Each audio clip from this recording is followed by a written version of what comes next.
I still remember the sting of that laughter. Graduation dinner, everyone clinking glasses, my diploma fresh in my hands, the room still smelling of roasted chicken and champagne.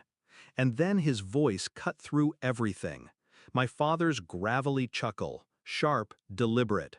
"You're old enough to pay rent or get out." The table roared with laughter. My mother, my siblings, even my aunt who barely knew me. I forced a smile, because that's what I was trained to do. Smile and swallow it down. Pretend the humiliation didn't burn. But inside, something snapped. It wasn't the first time. They always made sure I carried more than my share. The responsible one, the one who picked up groceries, who paid the Wi-Fi bill just for how, who covered when Dad was short this month. They called it family responsibility. I called it quiet servitude. I told myself they cared, that one day they'd see me, really see me. But every time I stepped into that house, it became clearer. They didn't see me. They used me. The discovery came slowly, like cracks in glass. Electric bills in my name, water too, the internet, even the car insurance for vehicles I didn't drive. All quietly pushed under my name because I was good with paperwork. My parents weren't fools. They knew exactly what they were doing, burying me under responsibility while pretending it was a privilege. By the time I caught it, I was paying nearly half the house's expenses. Half. And still, I was the joke at the table, the one who didn't contribute enough. That night, after the laughter died down and the dishes clattered into the sink, I made a promise to myself. No more. I didn't confront them. Confrontation was pointless. They'd twist it, laugh, make me feel small again. Instead, I went silent, cold, calculated. While they wasted nights in front of the TV, I worked, saved, took double shifts, opened accounts they didn't know about. Every dollar I tucked away became a weapon. And then, the move. I signed the papers in secret. A small house, nothing extravagant, but mine. The deed carried only my name. The locks opened only to my keys. For the first time in my life, I felt oxygen in my lungs. Freedom wasn't loud. It was terrifyingly quiet. The next morning, I packed. No speech, no arguments, no explanations. Just boxes disappearing into a moving truck while they were still asleep. By the time the sun rose, my room was empty. My absence hung in the air like a ghost.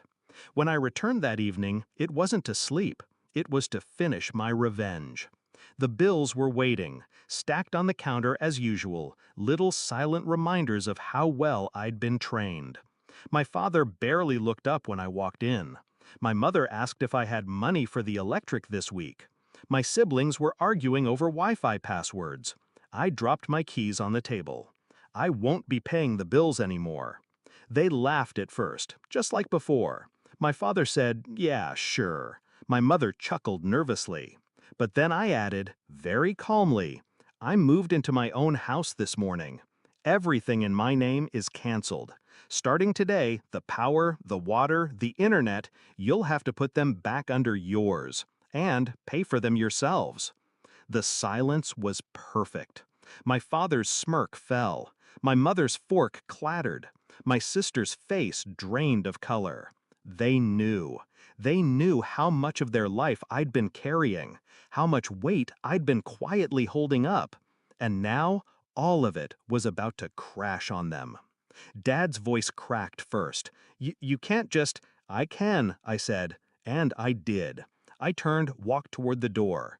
Behind me, voices rose. Fear laced their tone. My mother's voice trembled. My father's growl turned desperate. My siblings were already bickering about money. I didn't look back. By the time the first shutoff notice arrived, I was sipping coffee on the porch of my own home.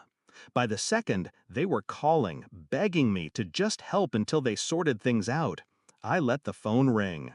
By the third, my mother was crying at my doorstep. I listened, quietly. She tried guilt. She tried shame. She even tried love. But love that only exists when you're useful isn't love at all. It's dependency. I told her one thing before I closed the door. You should have been proud when you had me, not when you lost me. It wasn't revenge in flames. It wasn't shouting or broken dishes. It was quieter than that, cleaner. I simply removed myself, and the foundation of their comfort collapsed. The joke wasn't funny anymore, and for the first time in years, I wasn't the punchline.